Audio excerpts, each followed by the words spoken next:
Excellent. There we go. Okay. Welcome, everyone. Thanks for your patience with the delay. I'm going to get started with the presentation now. Welcome. My name is Lankes. I am the policy researcher for SLAAIT, the State Libraries Artificial Intelligence and AI Technology Working Group. My co-presenter, Don Means, is here. Seems to be having some technical trouble with Zoom, but I think hopefully you should be able to get started here in a bit. If not, y'all are going to have to deal with me today. I've got the recording started, so hopefully this next slide is good to go. And we want to, of course, start with thanking Future of AI for their support in putting together this conference. So with that said, without further ado, I will get going on who we are and what we're doing. So SLAAIT is the State Libraries and AI Technology Working Group. We are a working group at the University of Texas, Austin within Circle and in partnership with the Gigabit Libraries Network. Don is the head of Gigabit Libraries Network, so if you have any questions about that, I don't know if I can do that portion of this the same justice he could, but I will put all the relevant contact information in so you can reach out to him with questions. SLAAIT was put together as an initiative to study AI in libraries. Our goal with this working group is to understand the impact AI is going to have on libraries and really try to prepare librarians for this oncoming sort of tidal wave of both issues and opportunities. What I'm going to go over today is a quick overview of the project and what we're doing, followed by this sort of structure we like to organize our thinking in of dreading, deconstructing, and dreaming. I believe it was Stacy Aldrich who came up with this originally, and this is a great way to sort of structure thoughts on AI because all of these things are relevant for us. You know, the dread about what it might become, the deconstruct and playing with it to see what it can do, and then the dream of what it can be and how it can enhance both libraries and the world at large. As this quick point, I want to give a shout out to all of our state library partners. SLAAIT is currently partnered with 14 different state library systems who have bought into this project. And it's really a working group where we can facilitate a conversation. So as you'll see in the course of this presentation, we're doing research, we're actively having these conversations. But our goal with this partnership is to really bring all these state libraries into it, get their input, as you'll see in sort of the deconstruct section of this presentation, get their ideas and all these wonderful perspectives from different state librarians, different public librarians from all around the country. It's a really, really powerful combination and leads to both some interesting conversations, breaking some AI tools, which I'll talk a bit more about, but hopefully some good can come out of this and the conversations we have and productive agenda we're setting. So the goals of this project, like I said, is first to better equip state library agencies to proactively respond to the opportunities and the perils of AI. We recognize this technology isn't coming, it's not, oh, what this might be in a few years. It's here, and libraries need to deal with the reality of that, both the good, the opportunities, and the bad, the issues that arise from it. We're also looking to provide insight and participant-specific ideas for projects and applications. So we're talking with all 14 of these state libraries individually, looking to get their strategic priorities, but also their opinions and insights into some of the issues we're dealing with and the research we're doing. And ultimately, we want to better position these state library agencies in growing efforts for AI and workforce development, which a lot of them have indicated are big goals for their state, and in their own outreach and support missions. I like to say, once you know one state library, you know one state library, hence the individual conversation we're trying to have here with all 14 and possibly more soon of our partners. We're partnered with Don and with Libraries in Response through the Gigabit Libraries Network. This is a weekly presentation that goes on to discuss sort of seminar style issues in libraries. We get expert presenters in and been running this, Don has been running this wonderfully since the pandemic. 95 recorded hours, 9,000 registrations. It's in its 5th year. I've attended these now every week. I've been part of this project, and it leads to a lot of interesting ideas, a lot of really important conversations had. You can go check out the YouTube channel if you want to see one of our, or any of our past ones that have been put up. And now I believe there are 11 dedicated AI sessions. So this is a very, very relevant issue for libraries, and our work with SLAAIT and Libraries in Response discussing that go really hand in hand. I'll leave that contact info up there, and hopefully someone can, I believe Don can put that in the chat if you want to reach out. Like I said, This was his part of the presentation. He is the master of libraries in response in the Gigabit Libraries Network, so I'll let him answer the questions for that because I know I will not do it quite the justice he will. But with that being said, I'll get into my section of this, and this is about sort of what SLAAIT is actively doing, what our goals are, what we're playing around with, what we're thinking about, and hopefully an invitation to bring some of y'all into this. So like I said, we love that structure of dread, deconstruct, and dream. And I'll start with the dread, and this comes with a little caveat that my background is in international politics and information science. So if you've paid any attention to politics in the last ever, you'll know it is a field that lends itself quite well to dreading. So this is what I came in doing, and I was coming off my master's degree and a thesis I wrote about this idea of corrosive AI. And this is something we're talking about a lot within SLAAIT. The idea that generative AI is very, very powerful, but because of that, the potential for misuse is very, very high. In politics, we have this idea that trust is formed by experience. So you begin to trust your representatives and political figures the more you experience what they're doing and when your expectations line up with the outcome. If I believe my representative is going to do something and they do that, that builds trust. And nowadays, because of all the wonderful media we have access to, this is not just formed by in-person interactions. This is formed by videos, news, social media posts, audio clips, whatever you want to call it. We have a 24-hour stream going of content at all times that lets us access these political figures. The problem is that the misuse of generative AI technology is rapidly corroding that political trust. And I've had to edit sort of this bit of the corrosive AI talk because this started as this might corrode political trust. We think this will corrode political trust. And now, unfortunately, that's been rather validated, and we can say it very likely is corroding political trust. We're seeing this before our eyes.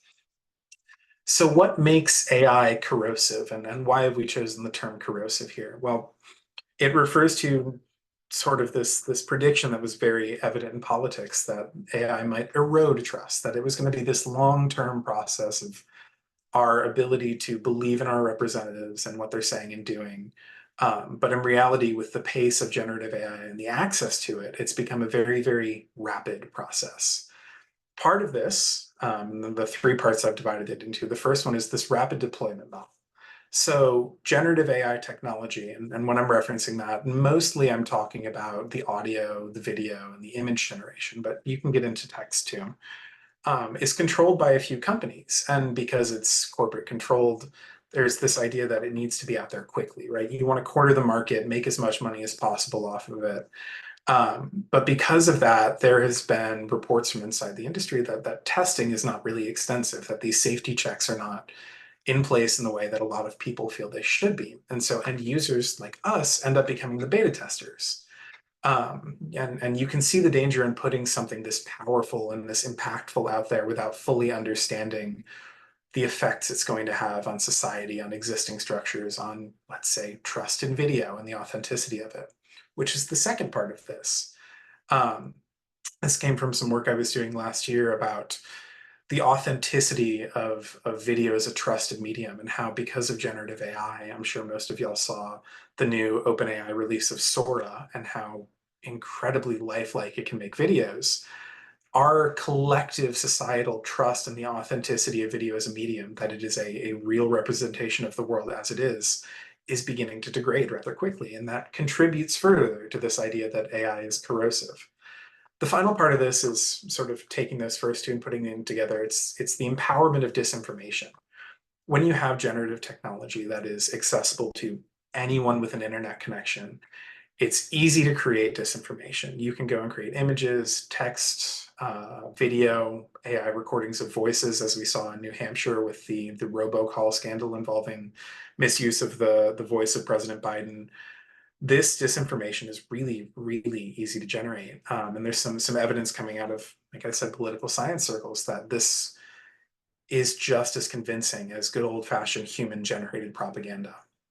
So this is our dreading part of it. All of this has been sort of what we're thinking about and talking about in terms of what do we need to prepare libraries for in terms of negative outcomes from AI. And this is a big one, but I don't want to stick on that too much because we also have two more parts of this to get to. We want to prepare these libraries to deal with these issues. And to do that, they really need to understand the technology. So how are we understanding the technology and what's out there?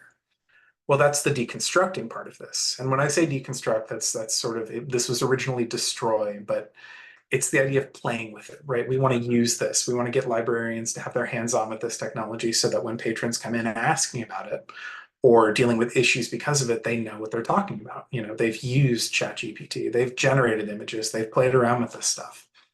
And so to facilitate that, SLAAIT is putting together an AI lab or a petting zoo, as we're calling it.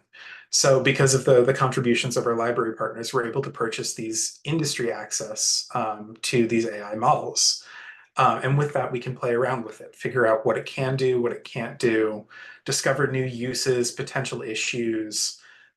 There's a lot of benefit we have discovered from being able to just access this technology and see what it does. And these informed conversations lead to new ideas. So, and a bit of an anecdote here, the Washington State Library has partnered with us, reached out in our sort of internal Slack group a few weeks ago and said, hey, we just for fun took all of the data we have on sort of patrons and checkouts and all of this relevant stuff related to our library that we're tracking. And we threw it into ChatGPT and made a bot to sort of analyze it. The goal was to have a way where they could talk to their data. And the first iteration ended up being a little inconsistent, but once they worked the bugs out, it was a pretty functional system. You could ask it what the major trends were between 2020 and 2022 for borrowing. And as it turns out, borrowing went down in 2020 for physical media, but up for any sort of audiobooks or digital media that people could check out. And so this is something we discovered just because one of our library partners was playing with it. The new one I have for everyone today is the State AI Policy Analyzer, and I'm coming straight off of playing with this because I've been building this all morning. The SAPA, as I've taken to calling it, but name subject to change, our goal was to understand what states are doing in terms of legislation for AI. And I was going to go and do an old-fashioned sort of policy analysis report on that when I stopped and I looked back at the Washington Data Analyzer and went, wait a minute, couldn't I just get AI to help me do this? So I put together all of the legislative data I'd collected into literally just a Word document, fed it to a custom GPT that we have access to because of this petting zoo we're putting together. With the paid tier of ChatGPT, you can make your own GPTs and train them. And trained it to analyze the data, talk about trends in it. And so now I have this massive document full of legislation that I can talk to, ask questions about, figure out what the trends are, what's going on in AI policy, which states are leading it, that kind of thing. And we wouldn't have had that if it had not been for this wonderful idea that came out of Washington to talk to it.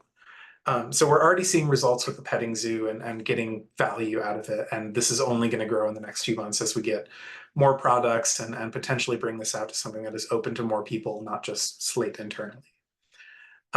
With that, I'm going to move on to, I think, the most optimistic part of this presentation, and that's the dreaming about AI. So we need people to worry about the disasters it could cause, and we need people to play around with it and see what it can do. But I think it's also important, we have a lot of people on our team internally that were around for the growth of the internet in the late 90s and saw all the optimism that was there about what it could be capable of and what it could be in terms of benefits to people, to libraries, to systems, whatever you want to talk about. And we're trying to capture that again, that optimism that what can we use AI for that'll improve libraries, that'll improve people's access to information, their access to reliable information, digital literacy, all these kind of things. One of the ones I'd like to highlight today is this idea of a public AI infrastructure. Now, I need to be careful about this. Again, background in politics, I come into these presentations often very opinionated about things. So this is, I will say, disclaimer first, just an idea we're discussing, and I do not represent the policy perspectives of any of the 14 state institutions we're partnering with. With that being said, public AI infrastructure has been a really interesting conversation internally. There have been some calls, I think one came out of Brookings recently, for creating a federal agency to deal with AI and regulate AI. And then there's, the executive order on safe and trustworthy AI that the Biden administration released in October, I believe. The goal with this is to democratize the technology, but distribute those benefits equitably. So how do we do that? Should we go with that Brookings suggestion of a new federal agency? Well, maybe. There's a lot of work that would be involved in creating one of those for a ground up. But we were sitting around in conversation internally in SLAAIT and talking about, well, wait a minute. What do you need for a public AI infrastructure? Well, we need a bunch of professionals that know something about information literacy and information science and data access.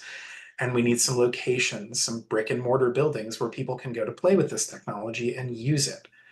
I wonder if there are any institutions like that that might already exist out there.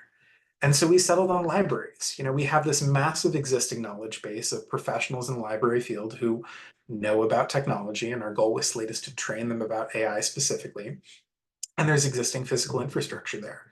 People are used to going to libraries to access new tech or to go access the internet in areas where there's not good broadband. This is something libraries have been doing for a while. There's precedent for this. If people need to seek knowledge, where are they going to go? Where are they going to go to access this? And so we think libraries could be a really, really valuable place for this public AI infrastructure to potentially be built around, where people can go to access sort of what we're doing with the petting zoo, with AI technology that's out there available for them to play with, to experiment, but to also have professionals on hand they can ask about it and see what new use cases might be available to them. So this is furthering those digital literacy objectives that a lot of our state library partners have told us they have.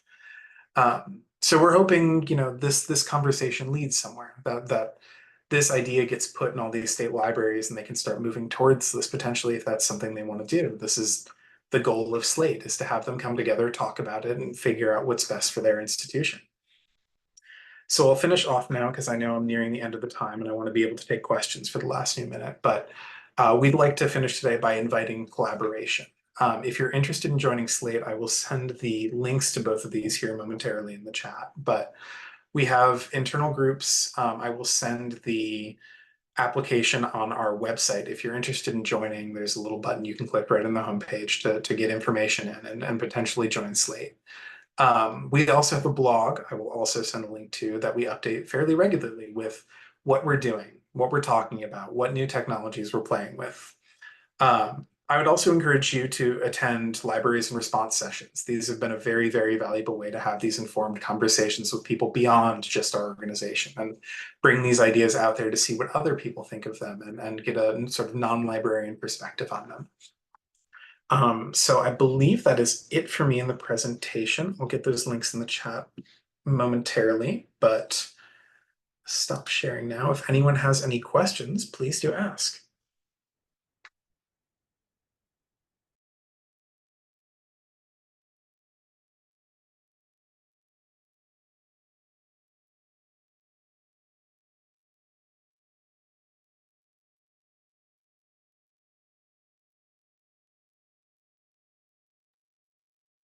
And for anyone who wants to or is interested in seeing what we're doing, I'm getting those links for y'all right now.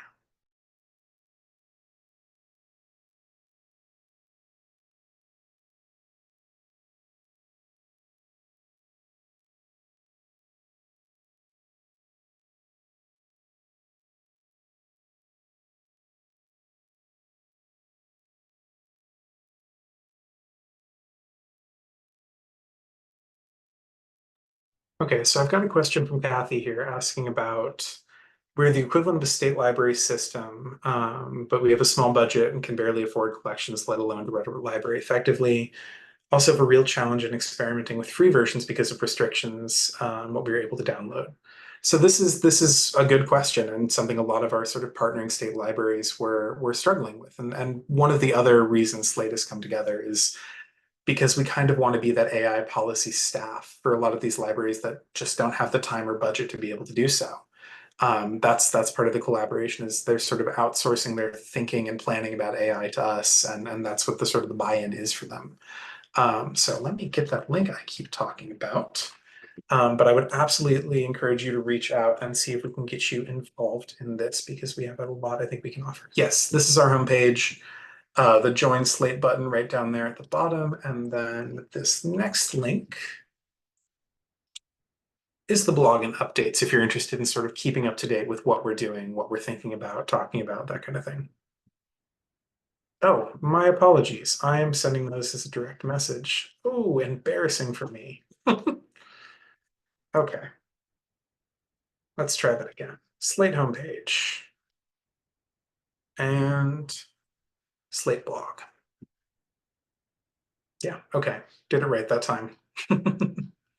Any other questions I can answer before we end here in a few minutes? And please do feel free to come on mic. I don't mind that either.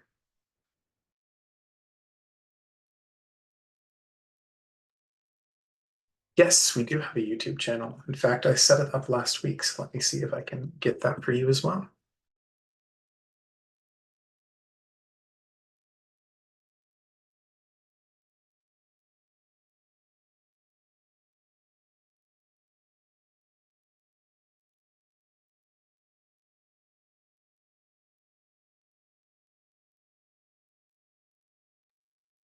So I got a question from Don here asking who's being tasked with AI response by government. And the answer to that is it really depends on the state or the government itself. So one of the ones I was writing about today in my policy briefing was, each state is different in terms of who they're tasking with it. Some of them have created individual AI task forces. Some of them have kicked it over to whatever larger structure their state library is within, and some of them have decided, we don't really need to worry about this. We'll let the federal government do it. At the federal level, we do have action and executive orders, but no legislation is passed quite through Congress yet, but they are in their own disaster mode right now. So it's probably going to be some time, which is why we're so interested in what states are doing. There's incredible variation in the legislation being passed here, from really comprehensive consumer protections in the state of New York and California down to we're going to create a task force and deal with this later here in the state of Texas. So like I said, every state is kind of different in terms of their response to this and how they're doing it.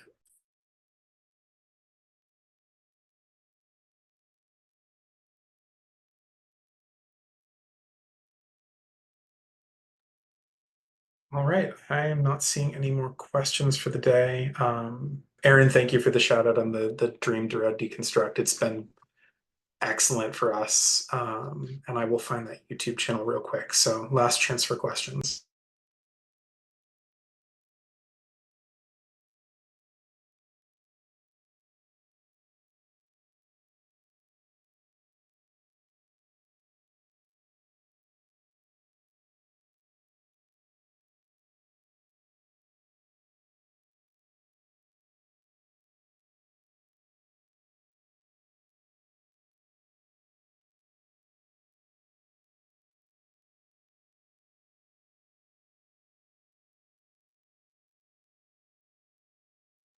Yes, that is the one for libraries in response. Thank you, Aaron. I appreciate it.